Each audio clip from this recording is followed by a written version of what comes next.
Should you invest in personal luxury?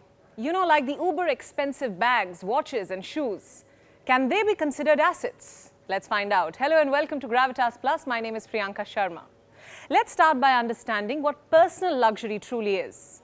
If you ask me, the term luxury in itself is pretty subjective. Think about it. A fancy dinner is luxury for some, but extremely mundane for someone else.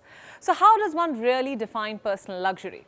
Well, there are some brands, from high-end and premium brands, that fall under this category.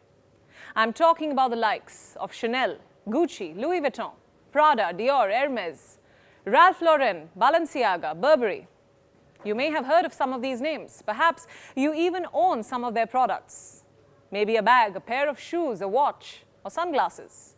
These brands are a style statement for some, an accomplishment for many. Either way, it's a huge market. Consulting firm Bain & Company estimates that in 2021, people around the world bought personal luxury goods worth $324 billion. I repeat, $324 billion. Bain & Company goes on to say that in the next 5 years, the sector will expand to around $575 billion. The United States is the largest consumer of personal luxury goods, with an yearly consumption going up to $65 billion. China follows. Now the question is, why do people buy personal luxury items? Why do people spend 3 lakh rupees on a bag when they can visit a new country or even two with the same amount of money? Or simply invest the money? One, because some people can afford to do so. You know, travel to the new country and buy a high-end bag and invest. And two, some people buy the 3 lakh rupees bag simply because it seemingly augments their social status and personal value. Now, it's no secret that high-end brands function as status symbols.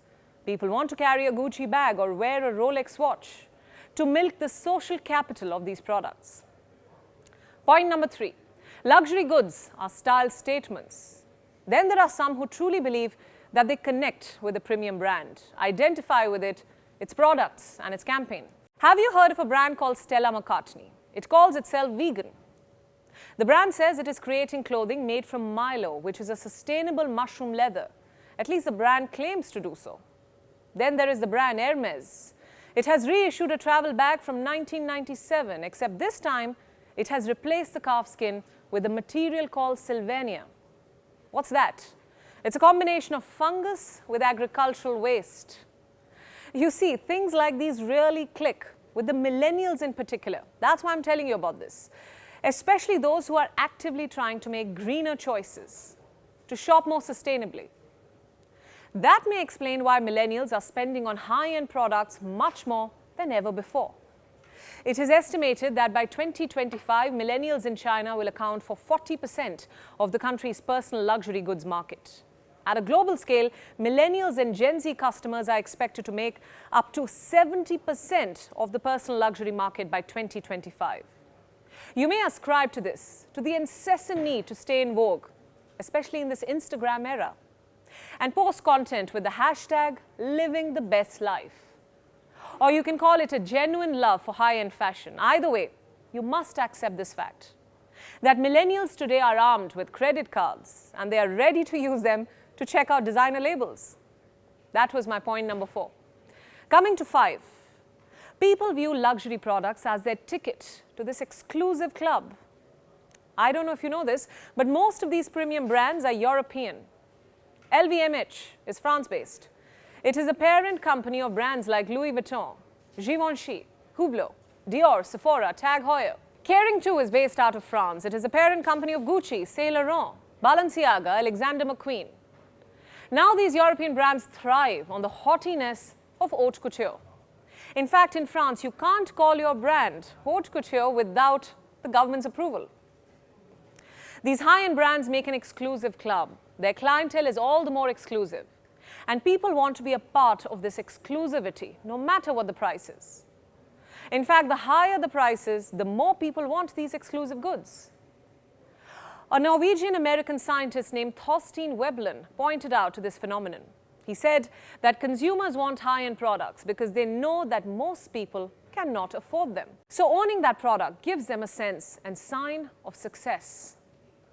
Today, these products are called Veblen goods. For ages, luxury brands have been selling an image of success, and clearly people are buying into it. But should you buy these goods as an asset? Well, it depends on whom you ask. Someone who is old school will rubbish this question and tell you what a total waste of money it is. Why buy a bag for 2 lakh rupees when you can get a perfectly good leather bag for 10,000 rupees and even a great looking bag for 1,000 rupees? That point needs to be noted. But like we discussed, the 2 lakh rupee bag also comes with social capital. So back to the question, will your bag be an asset in the future? Speaking strictly in investment terms, personal luxury goods have low volatility. There is direct ownership. You could also say that luxury is recession resistant. I'll give you an example. There is chatter worldwide that our world is headed for a recession. Ideally, an impending recession means becoming financially prudent. But for some strange reason, Moet Hennessy is running out of champagne. That's personal luxury for you. Come recession or inflation, it remains mostly ineffective. Do you know what happened in Russia when the West began sanctioning the country?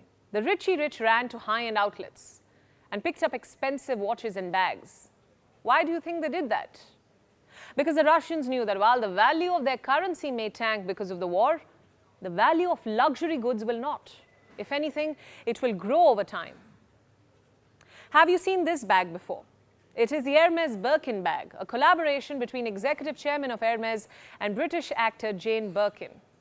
It is believed that Birkin designed the handbag on a flight from Paris to London back in 1984.